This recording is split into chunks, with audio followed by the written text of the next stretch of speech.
No trânsito caótico, buzinadas incessantes. No transporte público, sons ensurdecedores. Na cozinha, eletrodomésticos nada silenciosos. Nas obras, máquinas a todo vapor. Nas festas, alguns ritmos frenéticos. Até durante um temporal, o ruído da chuva se faz presente. E afinal de contas, qual o significado de barulho? Na verdade, não existe uma definição física ou uma definição matemática do que seja o barulho, porque o barulho, ele é um som. Tudo que nós ouvimos é som, né? A diferença é que o som é uma energia mecânica. E o barulho, ou o ruído, como se chama, ele é uma sensação subjetiva. Então, na verdade, o ruído, ele nada mais é do que um som que passa a ser incômodo para determinadas pessoas. Ou seja, o que é ruído para você não necessariamente é para mim. Mas dependendo da situação, o incômodo pode ser tão grande que vai parar na justiça. Em São Paulo, um homem foi condenado a pagar ao vizinho R$4.000 de indenização por danos morais. É que o autor da ação não conseguia suportar as batucadas frequentes de uma bateria. O detalhe é que o barulho excessivo vindo do instrumento musical do apartamento ao lado era causado, acredite, por uma criança de apenas 3 anos. No país, a NBR 10.152 da Associação Brasileira de Normas Técnicas é considerada uma importante medida reguladora de ruídos. Ela define faixas de valores em decibéis para o conforto acústico no interior das edificações e estabelece que as atividades sonoras devem permanecer dentro de um padrão para a saúde física e mental de todos. No dormitório, de uma residência, o nível de pressão sonora neste dormitório é equivalente, ou seja, que é, entre aspas, uma média dos níveis totais, ele não pode ultrapassar 35 decibéis. E o máximo que a norma tolera são 40 decibéis. Então, essa pessoa que está tocando uma bateria no quarto dele, ele pode projetar esse som da bateria à intensidade que ele achar que aguenta, desde que ela não ultrapasse para os outros ambientes. A saída para evitar qualquer chateação é isolar a área acusticamente. E aí é fácil tocar um instrumento favorito ou curtir aquela música com volume nas alturas. Uma das coisas que a gente faz muito é estúdio nos apartamentos, né? Então, as pessoas preparam acusticamente o seu estúdio lá e aí pode usar naturalmente, porque não incomoda o vizinho, porque a gente trabalha dentro do que a norma recomenda e aí os vizinhos, ou mesmo o outro quarto dentro da mesma edificação, não é afetada. Mas isso você não consegue sem um bom tratamento acústico. Tá certo que ninguém quer ser importunado com barulho alheio, mas para esta advogada, a política da boa vizinhança deve prevalecer. O primeiro passo, na verdade, é tentar o diálogo. O segundo passo é formalizar o problema que está acontecendo no livro de registro do condomínio, porque cada condomínio vai ter sua dinâmica, vai ter sua convenção, vai ter o seu regulamento para registrar o problema que está acontecendo, até para que sejam adotadas medidas administrativas, por exemplo, como previsão de multa, incidência de multa sobre aquela unidade habitacional. A ação judicial ela é sempre o último meio, para que você consiga efetivar o seu direito e fazer cessar a lesão, que aí consistia na saúde relacionada aos condôminos que ficaram sendo os autores da ação judicial.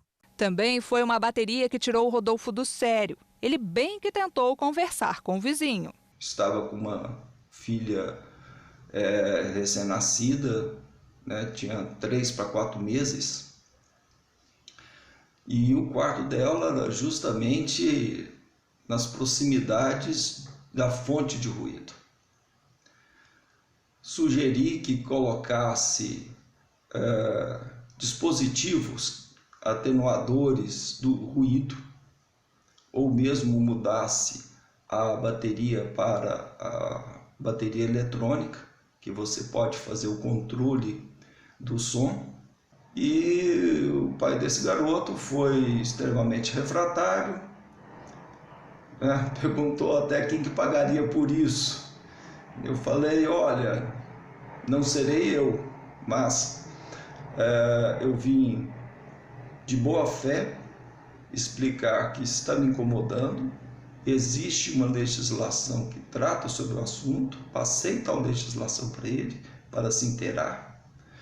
E, como novo vizinho, eu vim aqui para que tenhamos uma boa convivência. O caso foi parar na delegacia. Uma perícia técnica constatou que o ruído era mesmo excessivo.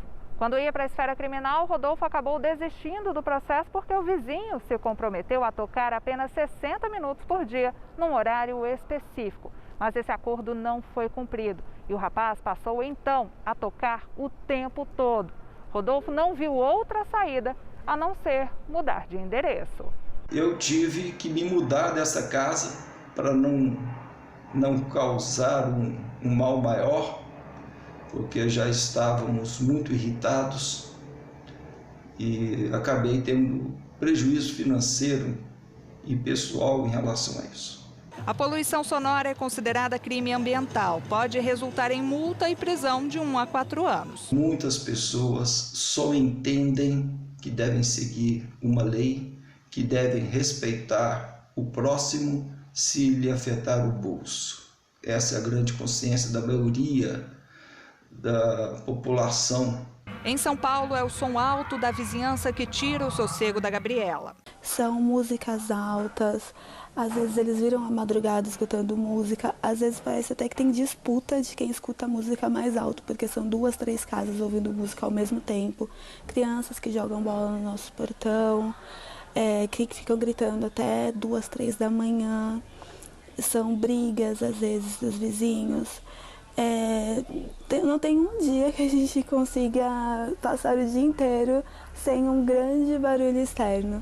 Não são coisas cotidianas como o carro do ovo, o carro do lençol que passa. São barulhos persistentes e muito altos. São situações como essas que revelam o quão difícil é a vida em sociedade. Não existe uma justa medida, não existe uma receita pronta. É uma tolerância, é com base no consenso, é com base em critérios de razoabilidade. Então, também suportar o barulho, desde que respeitados os limites previstos dentro das próprias normas brasileiras, faz parte do desafio de viver em comunidade.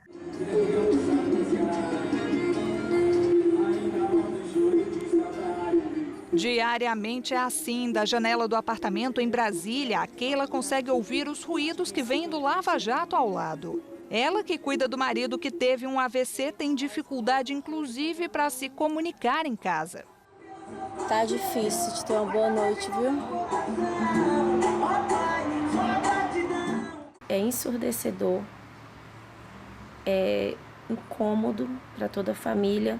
Eu acredito que não só para mim, mas todos os moradores aqui do condomínio vêm se incomodando bastante com essa situação. Já entrei várias vezes em contato com o dono do Lava Jato e ele fala que ele tenta orientar os clientes dele a não colocar, mas é em vão, né? Sempre há aglomerações e com sons automotivos com o limite bem acima do que se pode. Em áreas externas, é a norma brasileira 10.151 que define valores máximos recomendáveis em função do período e da área habitada. Durante o dia, esse valor não pode ultrapassar 55 decibéis. À noite, ele diminui para 50. Em locais onde há hospitais e escolas, o valor máximo é de 50 decibéis no período diurno e 45 no noturno. Em áreas mistas, onde ocorrem eventos culturais, os limites são 65 decibéis para o dia e 55 para a noite. Aí, pessoal, um barulho aí, ó, da máquina ali atrás, ó. Eu vou usar o tampão agora, ó. E imagina o sufoco que é para o Leandro passar por um local assim. O professor tem hipersensibilidade auditiva. É como se o ouvido dele fosse de criança. Para se ter uma ideia, até um simples barulho de uma seta de carro causa um desconforto danado ao rapaz. Eu evito lugares barulhentos e quando tem lugar barulho, eu sempre uso o meu tampão de ouvido personalizado. Esse tampão de ouvido aqui, ó, personalizado. Não tem como outra pessoa usar. Você tem que mandar fazer. É de silicone, muito bom. A qualquer sinal de ruído, lá vai ele colocar o tampão. Quando tem um caminhão passando, eu já levanto o vidro. Tem uma pessoa ouvindo música alta, eu parado no trânsito, eu levanto se eu não tiver o tampão de ouvido. E por falar em trânsito, saiba que a poluição sonora causada por volume alto dos carros também é passível de multa. Andar por aí com o som acima do limite autorizado pelo Conselho Nacional de Trânsito configura infração grave. O motorista acumula 5 pontos na carteira e tem que pagar multa de R$ 195,23. E se antes era preciso medir o barulho para aplicar a penalidade, hoje a realidade é outra. Se você está com som, assim, teoricamente baixo, que só você está ouvindo ali dentro do seu carro e ele não sai, né, como a pessoa que está na rua não vai ouvir, não tem problema nenhum. Mas a partir do momento que dá para ouvir da parte externa, aí já começa o problema. E independente do volume ou da frequência que esteja. Então não precisa ser um som estridente, muito alto, basta ouvir. Às vezes, o que eu vou achar assim, isso aqui para mim está baixo, mas está dando para ouvir da parte externa do veículo, já vai ser autuado com uma infração de trânsito do artigo 228. Condutores que usam buzinas, alarmes e sinalizadores de marcha ré estão livres de multas, mas desde que esses equipamentos sonoros sejam originais de fábrica. No trânsito, na vizinhança, não importa. Barulho em excesso faz mal para a saúde e nos impede de ouvir com qualidade. Foi pensando nisso que a Leia tomou uma decisão radical. Trocou o caos diário dos centros urbanos pela vida mais tranquila, perto da natureza. Hoje mora em Cavalcante, na Chapada dos Veadeiros. Quando eu me aposentei, eu me mudei para cá. E deixei aquela rotina enlouquecedora de buzinas e barulhos e campainhas e gritos para trás e música ruim. Deus me livre. Então, realmente, eu recomendo você procurar lugar que tem barulho de qualidade. Aqui o meu barulho é arara, tucano, vento, a água das cachoeiras, cavalo. É outra coisa, gente, não é por nada não. Vale a pena você abrir mão dessa loucura que é viver numa cidade grande. Eu não vivo mais, não tem condição. A gente faz uma pausa e volta em instantes. No próximo bloco, o repórter Leonardo Ferreira vai falar sobre os desafios enfrentados pelas pessoas que têm a audição comprometida. E ainda, os malefícios do barulho em excesso. Não saia daí, o intervalo é rápido.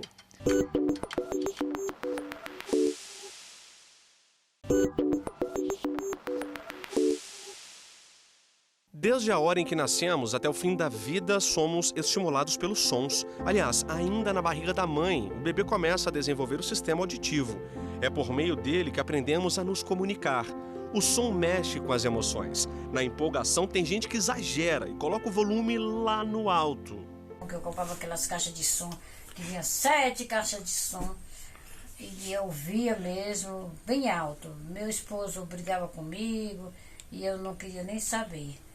Rose mora em Taguatinga, no Distrito Federal. De 20 anos para cá, a aposentada tem sentido que escuta cada vez menos. Hoje ela tem receio de sair de casa. Saí e não ouvi o som do carro, eu tenho medo de ter um acidente. Em João Pessoa, Letícia está seguindo os passos da Rose. Nos momentos de folga, a maquiadora nem vê o tempo passar assistindo TV. O volume sempre nas alturas. Para mim é mais impactante, é mais emocionante, principalmente os filmes. E normalmente eu uso, se é fone de ouvido, de 20 a 23 e televisão até 70. Às vezes, quando é música na própria televisão, eu boto 100, 90. Letícia sabe que esses hábitos não são saudáveis e que lá na frente pode pagar caro por isso. Antes eu não pensava nisso. E hoje em dia eu tenho muito medo que no futuro eu possa ter algum problema realmente de audição. Se depender da Eloá, ela passa o dia assim. Para a estudante de Pirenópolis, em Goiás, usar o fone significa se desconectar do mundo. Querendo ou não, as ruas fazem muito barulho, barulho de carro, barulho de pessoas conversando, barulho de caminhão. E isso, às vezes, me atrapalha muito. E eu vejo que com fone de ouvido, eu não fico... Eu consigo me concentrar no que eu não conseguiria me concentrar sem ele. São os jovens os que mais preocupam o Conselho Federal de Fonoaudiologia. É que os adolescentes estão perdendo a audição por causa do uso desregrado de fones de ouvido. Dispara a produção de adrenalina, de noradrenalina. Então é bom você escutar música. Parece que você vai fazer uma atividade física, se você estiver com música, você vai ter uma performance melhor, porque existe realmente essa resposta do organismo diante dessa exposição a esse risco ambiental. E esse vício, a tendência é que ele vá cada vez para mais. A orientação de especialistas é uma só: diminuir o volume.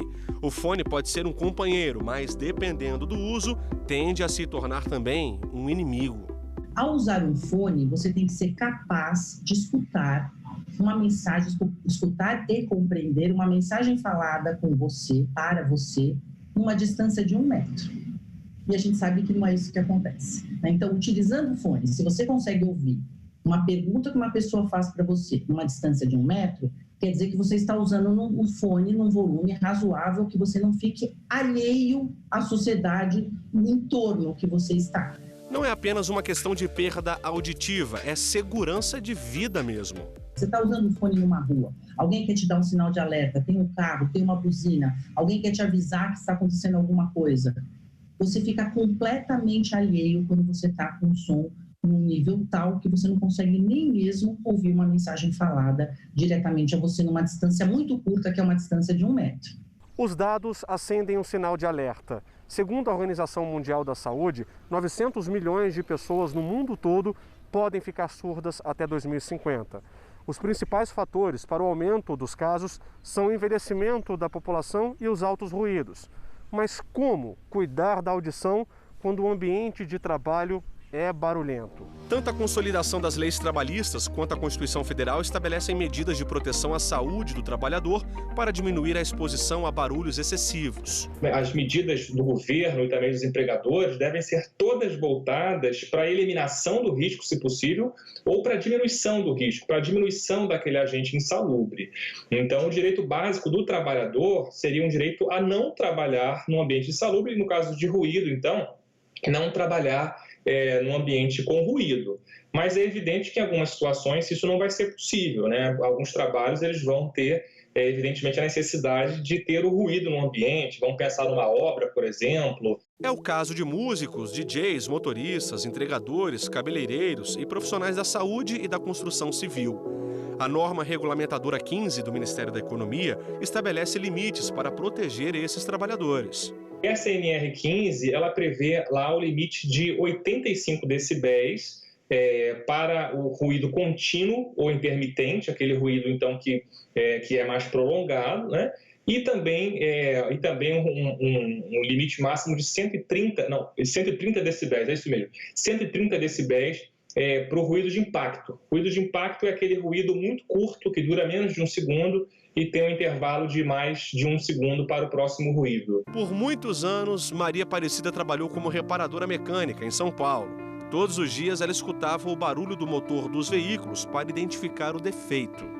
Eu comecei a perceber que eu tinha problema de audição quando as pessoas vinham falar comigo e eu não entendia direito. Eu tinha que ler os lábios das pessoas, porque por causa do barulho, né, misturava com o problema de audição que eu tenho, com a perda. Eu não conseguia entender muito bem o que as pessoas falavam. Quando percebeu, já era tarde. Uma audiometria revelou que Maria Aparecida tinha perda auditiva leve. A aposentada procurou um otorrinolaringologista e, depois de alguns exames, o diagnóstico foi mais grave. Aí ele falou: olha, você não tem uma perda leve, você tem uma perda razoável. E eu peguei e continuei trabalhando. Agora, em 2020, final de 2020, eu fiz outro exame, que detectou ainda mais perda, mais um pouquinho de perda. Já João era rebarbador de caldeiraria e manuseava metais na indústria. Uma alergia a um produto químico afetou a audição dele. Fiquei surdo de tudo do ouvido esquerdo, fiquei 72 horas internado tomando soro. Recuperei uns 25%. Hoje eu tenho uma perda de 75% e um zumbido no ouvido. É responsabilidade do empregador adotar medidas para garantir que o funcionário não fique exposto ao ruído, como, por exemplo, o fornecimento dos equipamentos de proteção individual. Em algumas situações, até os EPIs, eles vão ser suficientes para que o empregador consiga neutralizar esse risco. Ou seja, digamos que haja um barulho de 90 decibéis naquele ambiente, mas com protetor auricular esse barulho ele cai para 80 decibéis, né? Então, nesse caso, sequer o ambiente seria considerado insalubre, né? Mas para isso, é claro, o EPI ele tem que ser fornecido corretamente, tem que ser utilizado corretamente. Até aqui, nós mostramos que algumas pessoas escutam música e assistem televisão para relaxar. Mas tem gente que prefere o silêncio no momento do tão merecido descanso. Cíntia é professora em São Paulo. O remédio para ter uma vida mais equilibrada e diminuir a ansiedade e o estresse é o yoga. A gente vai aprendendo a lidar melhor com toda essa agitação, com todo esse barulho. A gente aprende a se concentrar, né? Porque o yoga é uma meditação. Paulo é barbeiro e gravou esse vídeo para o Repórter Justiça direto da Lituânia, no norte da Europa. Era muito barulho, muita informação, carro e tudo aquilo. E a gente, quando quer descansar, a gente não sabia se aquele cansaço meu era físico ou era mental. Eu descobri que esse cansaço era mental pelo barulho. Na meditação e no yoga, ele encontrou o silêncio que tanto procurava. Hoje eu me sinto bem mais calmo, bem mais tranquilo. Eu ganhei um certo tempo para poder estar pensando nas coisas, tá? E assim, só me trouxe bons frutos a meditação junto com o yoga, né? A prática com o decorrer do tempo. No próximo bloco você vai conhecer um aplicativo que mostra áreas silenciosas para quem está em busca de lugares tranquilos. E ainda, você sabe o que são os sons que acalmam? O Repórter Justiça volta já.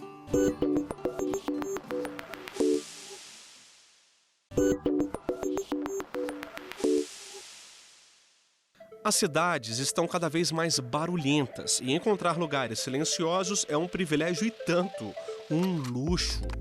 Quem não quer fugir do agito dos grandes centros e contemplar a natureza, ler ou relaxar em uma área como esta? Aqui, o que escutamos é apenas o canto das aves. A tecnologia ajuda a proporcionar momentos mais tranquilos. Há 3 anos, uma pesquisadora alemã desenvolveu um aplicativo que mostra locais menos ruidosos. A ferramenta ganhou uma versão em português desenvolvida pela Associação Brasileira para a Qualidade Acústica. É o Hush City, ou Cidade Silenciosa. Priscila é gerente de atividades técnicas da Proacústica.